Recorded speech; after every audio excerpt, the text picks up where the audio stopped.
વડોદરામાં સારામાં સારો એરિયા એટલે માંજલપુર વિસ્તાર.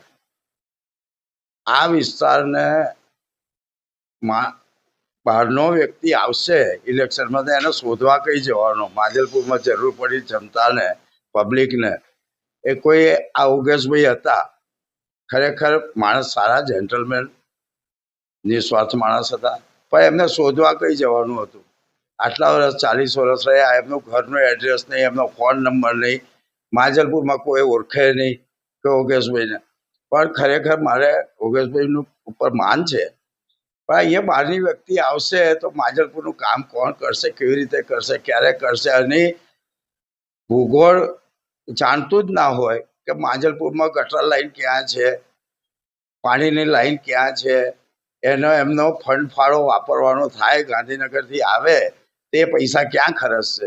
રોડ રસ્તાના બધા જ કામો જરૂરી છે, કોર્પોરેશન કરે છે, પણ કોર્પોરેશનમાં અત્યારના ચૂંટાયેલા, ગઈ વખતના ચૂંટાયેલા કોઈ કોર્પોરેટર માંજલપુરના છે નહીં.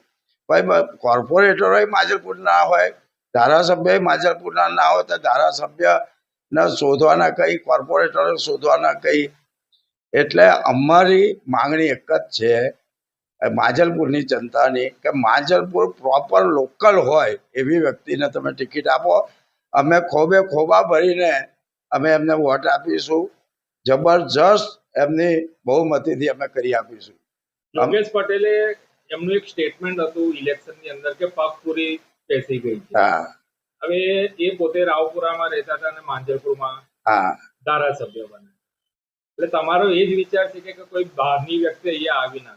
જો યોગેશભાઈએ સરસ સ્ટેટમેન્ટ આપેલું, પણ એ વખતે મેં પણ વિરોધ કર્યો હતો યોગેશભાઈને માન આપવા માટે, એમને ટેકો આપવા માટે, કે કોઈ બહારની વ્યક્તિ હોવી જોઈએ નહીં. છતાં યોગેશભાઈની વાત આ લોકોએ ઉડાડી દીધી આગળ ઉપરના નેતાઓએ, અને એમનું અપમાન કર્યું કહેવાય યોગેશભાઈનું.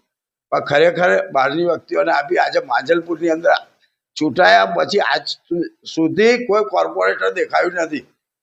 અહીંયા ગાડી મોનાલિસાની બહાર રોડ રસ્તા એટલા બધા ટ્રાફિક હોય છે, દુકાનોવાળા બહાર પાર્કિંગ કરી કાઢે છે, એક્સિડન્ટો થાય છે, એટલે ગટરો ઉભરાય છે. આ 70 વર્ષ જૂની ગટર લાઈન છે. આ ગટર લાઈન અત્યારે એટલી બધી બિલ્ડિંગો અને ફ્લેટો અને દુકાનો, ઓફિસો વધી ગઈ. હવે એ નાની લાઈનની અંદરથી ઉભરાય છે, રોજ ટેન્કરો બોલાવવી પડે છે.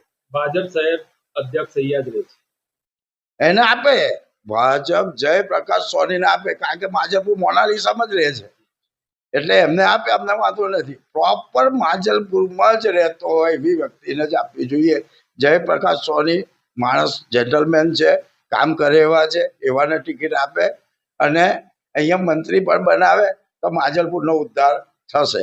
એમના સિવાય ઘણા બીજા એવા દાવા ઠોકી રહ્યા છે કે અમે ઉત્તર અધિકારી યોગેશ પટેલ, જેમ કે ઘનશ્યામ પટેલ છે, નિલેશ રાઠોડ છે, પછી અનાર પટેલ જે આનંદીબેનની પુત્રી છે, એમનું ક્યાંક ને ક્યાંક બહારથી નામ ઉડી રહ્યું છે કે અનાર પટેલને લાવવામાં આવશે. પછી આગળના જે નવી ટર્મ્સ આવશે એમાં પણ એનું નામ ચાલશે.